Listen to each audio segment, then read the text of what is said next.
Friends நேயர்களுக்கு வணக்கம். அதிமுக பாஜக சந்திப்பு.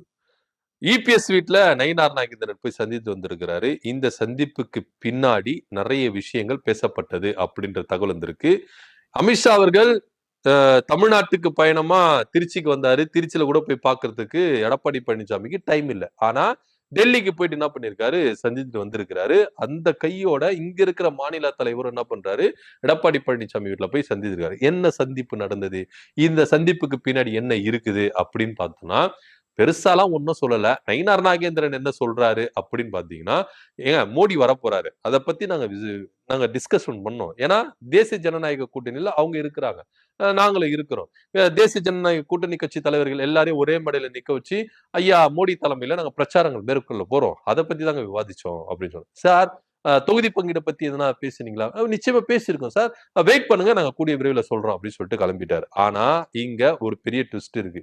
என்னன்னா, எடப்பாடி பழனிசாமி தொகுதி பங்கீடுக்கு உடன்பட்டாரா படலையா அப்படின்னா தெரியலங்க. அவர் தான் சொல்லுவாரு. ஏன்னா இதுல பேசப்பட்டிருக்கு என்னன்னா, 50 தொகுதிகள் பாஜக தரப்புல கேட்டிருக்காங்க. இப்போ ஏற்கனவே அன்புமணி அவர்களுக்கு 18+1 கன்ஃபார்ம் ஆயிருச்சு. 18 எம்எல்ஏ சீட்டு, ஒரு ராஜ்யசபா சீட்டு அப்படின்றது கன்ஃபார்ம் ஆயிருச்சு. 50 சீட்டு எடப்பாடி பழனிசாமி கிட்ட பாஜக கேட்கிறாங்க. பாஜகக்கு தருவாங்களா, தரமாட்டாங்க? ஏன்னா கடந்த தேர்தலில் 20 சீட்டு தான் கொடுத்தாங்க. 50 சீட்டு இவங்களுக்கு கொடுத்துட்டு அவங்களுக்கு ஒரு 18 சீட்டு, அப்போ மொத்தம் 68 சீட்டு போயிருச்சு. மீதி இப்போ இருக்கிற புரட்சி பாரதம் கட்சி, புதிய நீதி கட்சி, அதே போல பாரிவேந்தர் கட்சி, இன்னும் நிறைய பேர் இருக்கிறாங்க. இதுல இன்னும் இப்ப தேமுதிக நிலைப்பாடு தெரியல. அநேகமா இன்னைக்கு தெரிஞ்சிடும் அவங்களுடைய நிலைப்பாடு, யாரு கூட கூட்டணி அப்படின்றது நிலைப்பாடு தெரிஞ்சிடும். சோ அவங்களுக்கு ரொம்ப சீட்டு தரணும். சோ பல விவகாரம் இருக்கு. இதுல எடப்பாடி பழனிசாமி பாஜகவுக்கு 50 சீட்டு கொடுப்பாரா? ஏன்னா டெல்லிக்கு போயிட்டு வந்த எடப்பாடி பழனிசாமி கிட்ட அமித்ஷா அவர்கள் லெப்ட் ரைட் வாங்கி இருக்கிறார். என்ன அப்படின்னா, ஒழுங்கா கூட்டணி கட்சியில இருக்கிற கூட்டணி கட்சி தலைவர்களை அனுசரிச்சு போங்க.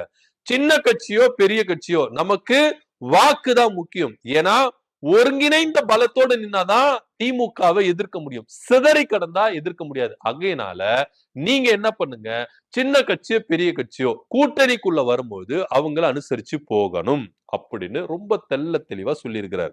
இப்போ டிடிவி தினகரன் கிட்ட பேச்சுவார்த்தை நடத்தி இருக்கிறதா தகவலும் வருது. அமித்ஷா அவர்கள் டிடிவி தினகரன் கூப்பிட்டு பேச்சுவார்த்தை நடத்தி இருக்கிறதாகவும் அமித்ஷா திட்டவட்டமா சொல்லியிருக்காரு. இங்க பாருங்க, கூட்டணிக்கு தலைமை நாங்க தான், இபிஎஸ் எல்லாம் கிடையாது. அதனால நீங்க இபிஎஸ் தலைமை அப்படின்னு சொல்லிட்டுலாம் இருக்காமல இருக்கக்கூடாது. ஒழுங்கா என்ன பண்ணுங்க, கூட்டணிக்குள்ள வாங்க அப்படின்னு சொல்லிட்டு அமித்ஷா அவர்களும் டிடிவி தினகரன் கிட்ட ரொம்ப திட்டவட்டமா பேசினதாகவும் தகவல் வந்திருக்கு. இப்ப டிடிவி தினகரன் யாருக்கு ஆதரவு தெரிவிக்க போறாரு அப்படின்ற ஒற்றை ஒரு கேள்வியில தான் நிக்கிறாரு. ஏன்னா இப்போ செங்கோட்டையன் அவர்களுக்கு பிறந்த நாள் அப்படின்னும் பொழுது செங்கோட்டையன் அவர்களுக்கு பிறந்த நாள் வாழ்த்தும் டிடிவி தெரிவிச்சிருக்கிறாரு. இன்னமும் தேசிய ஜனநாயக கூட்டணிக்கு அவர் இன்னும் கிரீன் சிக்னல் காட்டாம இருக்கிறாரு, ஹோல்ல வச்சிருக்கிறார். என்னதான் இருந்தாலும் நயினார் நாகேந்திரன், அண்ணாமலை, அமித்ஷா அவர்கள் தொடர்ந்து டிடிவி தினகரன் பேச்சுவார்த்தை நடத்தியிருந்தாலும் என்டிஏ கூட்டணிக்குள்ள ரிட்டர்ன் வரணுமா அப்படின்ற ஒற்றை ஒரு சந்தேகத்துலதான் அவர் என்ன பண்றாரு, வெயிட் பண்ணி வச்சிருக்கிறார். ஒருவேளை ஓபிஎஸ் டிடிவி தினகரனும் விஜய் பக்கம் போறதுக்கான வாய்ப்புகள் இருந்தாலும் இருக்கலாம் அப்படின்னு கணிக்கப்படுது. ஆனா இங்க இபிஎஸ் அவர்கள் ஓபிஎஸ் சேர்த்துக்கவே மாட்டோம் அப்படின்னு சொல்லிட்டாரு. ஆனா டிடிவி தினகரன் கூட்டணிக்குள்ள வர்றதுக்கு மறுவார்த்தை அவர் பேசல, கண்டனமும் தெரிவிக்கல, மறுப்பும் தெரிவிக்கல. இதெல்லாம் யோசித்து பார்க்கும்போது டிடிவி தினகரன் திருப்பி உள்ள வருவாரா? ஏன்னா பாஜக என்ன நினைக்கிறாங்கன்னா, தென் மாவட்டங்கள்ல முக்குலத்தர் வாக்கு வேணும், இபிஎஸ் அதை நினைக்கிறாரு. அதனால டிடிவி தினகரனை கூட்டணியில சேர்த்துக்கலாம். எங்களுக்கு டிடிவி தினகரன் பிரச்சனை இல்லை, ஏன்னா அவர் கட்சி தனியா வச்சுட்டு இருக்கிறாரு, அவர் ஒரு கூட்டணி கட்சி தலைவர். ஆனா ஓபிஎஸ் உள்ள வந்தா எங்களுக்கு கிளாஷ் ஆகும் அப்படின்னு சொல்லிட்டு தான் எடப்பாடி பழனிசாமி கணிப்பா இருக்கு. அமித்ஷா அவர்கள் டெல்லியில என்ன சொல்லிட்டாரு திட்டவட்டமா, இந்த மாதிரி முரண்டெல்லாம் பிடிக்க கூடாது, கூட்டணிக்குள்ள யாரு வந்தாலும் அனுசரிச்சு போகணும், நீங்களும் ஒரு கூட்டணி கட்சி தலைவர், இங்க நாங்க சொல்றதா முடிவை கண்டி நீங்க சொல்றல, உங்களுக்கு எல்லாம் பொம்மைக்குன்னு தலைமை கொடுத்திருக்கோம், உண்மையான தலைமை பவர் எங்க கிட்ட இருக்கு, நாளை பின்ன நீங்களே எதனா முரண்டு பிடிச்சாலும் உங்களுக்கு ரைடு அமைச்சிருவோம் அப்படின்னு சொல்லிட்டு பயங்கரமா மிரட்டி அமைச்சிருக்காங்க.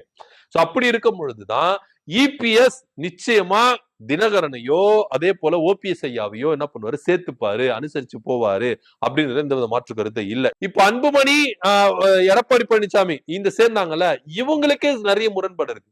ஐயா ராமதாஸ் அவர்கள் என்ன சொல்றாரு, அன்புமணி தலைவரே கிடையாது, ஆனா தலைவரை அக்செப்ட் பண்ணி எடப்பாடி பழனிசாமி சேர்த்துக்கிட்டாரு. இதுவே ஒரு பெரிய குற்றம். ஏன்னா உண்மையான பாமக நாங்க தான், கேஸும் என்ன பண்ணிருக்கு, பெண்டிங்ல இருக்கு. தேர்தல் ஆணையம் திட்டவட்டமா சொல்லிருச்சு. ஏன்னா டெல்லி உயர்நீதிமன்றத்துல கேஸ் போடும்போது அவங்களும் ஐயாவுக்கு ஃபேவரா தான் கொடுத்திருக்காங்க. அதனாலதான் இவர் மேல் அப்பீல் இன்னும் பண்ணவே இல்ல. இப்ப உண்மையிலேயே என்னன்னா இவர் மேல கரெக்டா இருக்குதுன்னு வச்சுக்கோ, அன்புமணி மேல கரெக்டா இருக்குதுன்னு வச்சுப்போம். ஐயா ராமதாஸ் அவர்கள் டெல்லி உயர்நீதிமன்றத்துல கேஸ் போட்டு அவர் என்ன பண்றாரு, அவருக்கு ஃபேவரா வாங்கியிருக்காரு. இவர் மேல் அப்பீல் பண்ணிருக்கணுமா இல்லையா? ஏன் பண்ணல? ஏன்னா இவங்களுக்கு நல்லாவே தெரியும். ஒருவேளை தேர்தல் ஆணையத்துக்கிட்டயோ இல்ல உயர் நீதிமன்றத்துல போயிட்டு உச்ச நீதிமன்றத்துல போயிட்டு மேல்முறையீட்டு பண்ணாலும் நமக்கு ஆப்பு வச்சிருவாங்க. அதனாலதான் அமைதியா இருக்கிறாங்க. ஆனா இங்க தமிழ்நாட்டுல சில பேரை ஏமாற்று, இப்ப எடப்பாடி பழனிசாமியை ஏமாற்றுற மாதிரி ஏமாற்றிட்டு இருக்காரு அன்புமணி அப்படின்னு நான் சொல்லல, ஐயா ராமதாஸ் அவர்கள் சொல்றாரு. அவர் அன்புமணிக்கே நிறைய பொய்களை விடுவாரு.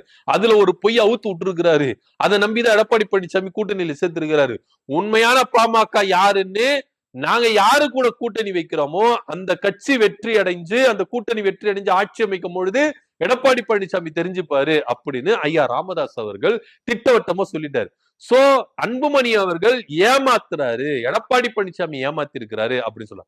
இதுல எடப்பாடி பழனிசாமி சாதுரியமா சில வேலைகளை செஞ்சிருக்காரு. அவர் ஒண்ணு லேஸ் பண்றதெல்லாம் கிடையாது. எடப்பாடி பழனிசாமியோட ஞானத்தை அவருடைய தேர்தல் வீகத்தெல்லாம் குறைச்சிலாம் மதிப்பிட முடியாது. எடுத்தவனே அன்புமணியை சேர்த்துப்பாரா? ஏன்னா ஐயா ராமதாஸ் ஐயா அவர்கள் திரும்பவும் பின்னாடியே வந்துருவாரு. அதுக்கான வேலைகள் பாஜக சூப்பரா செஞ்சுட்டு இருக்கு அப்படின்ற நம்பிக்கை எடப்பாடி பழனிசாமிக்கு உண்டு. அதனாலதான் அன்புமணி அவர்கள் வழியே வந்து இங்க வந்தாலும் பரவாயில்ல அப்படின்னு ஏத்துக்கிட்டாரு. இதுல என்ன ஒரு விஷயம் அப்படின்னா, இப்ப ஐயா ராமதாஸ் அவர்கள் யார் பக்கம் போக போறாரு அப்படின்னு தான். ஒண்ணு தாவேகா பக்கமா இல்ல திமுக பக்கமா அப்படின்றத ஒரு கருத்தும் இங்க முன்வைக்கப்படுது. இதனிடையில பாஜகவும் எடப்பாடி பழனிசாமிக்கு நெருக்கடி கொடுக்குது. 50 சீட் எங்களுக்கு வேணும் அப்படின்னு சொல்லிருக்கு. அதன் விவகாரமா தான் டெல்லியில போயிட்டு எடப்பாடி பழனிசாமி மீட் பண்ண வந்தா அதை கையோட நயினார் நாகேந்திரன் ஃபைல்களை எடுத்துட்டு போயிட்டு எடப்பாடி பழனிசாமி டிஸ்கஷன் பண்ணிட்டு வந்திருக்காரு. எங்களுக்கு குறைஞ்சபட்சம் 50 சீட்டு வேணுங்க அப்படின்னு சொல்லியிருக்கிறாரு. இத எடப்பாடி பழனிசாமி டிக் அடித்ததாகவும் தகவல் வந்திருக்கு. கூடிய விரைவில் இதற்கான அதிகாரப்பூர்வமான அறிவிப்பு வெளியே வரும், கொஞ்சம் வெயிட் பண்ணுங்க அப்படின்னு நயினார் நாகேந்திரன் சொல்லிட்டாரு. இதை பத்தி எல்லாம் பேசணுங்க, சீட்டு விவகாரத்தை பத்தி எல்லாம் பேசணும், தொகுதி பங்கீட பத்தி பேசணும், மோடி ஐயா வரப்போகிறாரு அதை பத்தி பேசணும், இந்த விவகாரம் எல்லாம் பேசணும், எவ்வளவு சீட்டு என்னென்ன தொகுதி அப்படின்றத கூடிய விரைவில் சொல்ற, வெயிட் பண்ணுங்க அப்படின்னு சொல்லிட்டாரு ஐயா நயினார் நாகேந்திரன் அவர்கள். சோ கூடிய விரைவில் பாஜகவுக்கு அதிமுக கூட்டணியில எவ்வளவு சீட்டு தர போறாங்க அப்படின்ற விவகாரம் வெளியே வந்துடும். இதுல எடப்பாடி பழனிசாமி மெஜாரிட்டியா வின் பண்ணிட கூடாது அப்படின்றதுக்காகவும் பாஜக சில பல வேலைகளை பாக்குறாங்க. ஒருவேளை மெஜாரிட்டியில வின் பண்ணிட்டா நம்மளை கழட்டி விட்டுடுவாங்க, அதனால மெஜாரிட்டியில வின் பண்ண வைக்க கூடாது அப்படின்னும் அமித்ஷா அவர்கள் திட்டம் போடுறாரு அப்படின்ற தகவல் இருக்கு. மோடி அவர்கள் தமிழ்நாட்டுக்கு வர போறாரு, ஒரு பொதுக்கூட்டத்தை கண்டென் பண்ண போறாங்க. இந்த பொதுக்கூட்டத்துல கூட்டணி கட்சி தலைவர்கள் எல்லாரும் இருக்கணும். அதாவது பாஜக என்ன விரும்புறாங்க, அதிமுக டிடிவி தினகரன், அன்புமணி அவர்கள், தேமுதிக, அதே போல ஓபிஎஸ், இன்னும் பல கட்சிகள் எல்லா தலைவர்களும் இங்க ஒண்ணு சேர்த்தரணும் அப்படின்ற குறிக்கோளோட தான் பாஜக ரொம்ப முயற்சி இருக்குது. இதுல தேமுதிக நிலைப்பாடு தெரியல, டிடிவி தினகரன் நிலைப்பாடு தெரியல, ஓபிஎஸ் நிலைப்பாடு தெரியல, பாமக அன்புமணி அவர்கள் என்ன பண்ணிட்டாரு, போயிட்டாரு. மேக்சிமம் அந்த கூட்டணி கட்சி தலைவர்கள் நின்றுவாங்க, கூட்டத்தையும் நடத்தி காட்ட போறாங்க அப்படின்ற விவகாரத்தோட எடப்பாடி பழனிசாமி 50 சீட்டுக்கு ஓகே சொல்லிட்டாரு அப்படின்ற தகவலோட தான் இந்த சந்திப்பு முடிஞ்சிருக்கு அப்படின்னு சொல்றாங்க. பார்க்கலாம் என்ன நடக்க போகுதுன்னு. பாஜக எடப்பாடி பழனிசாமி கிட்ட 50 சீட்டு கேட்டிருக்கிறாங்க. எடப்பாடி பழனிசாமியும் இதுக்கு டிக் அடித்திருக்கிறார் அப்படின்ற தகவல் இருக்கு. இதை பத்தியோட கருத்து என்ன அப்படின்னு கீழே கமெண்ட் பண்ணுங்க. நன்றி, வணக்கம்.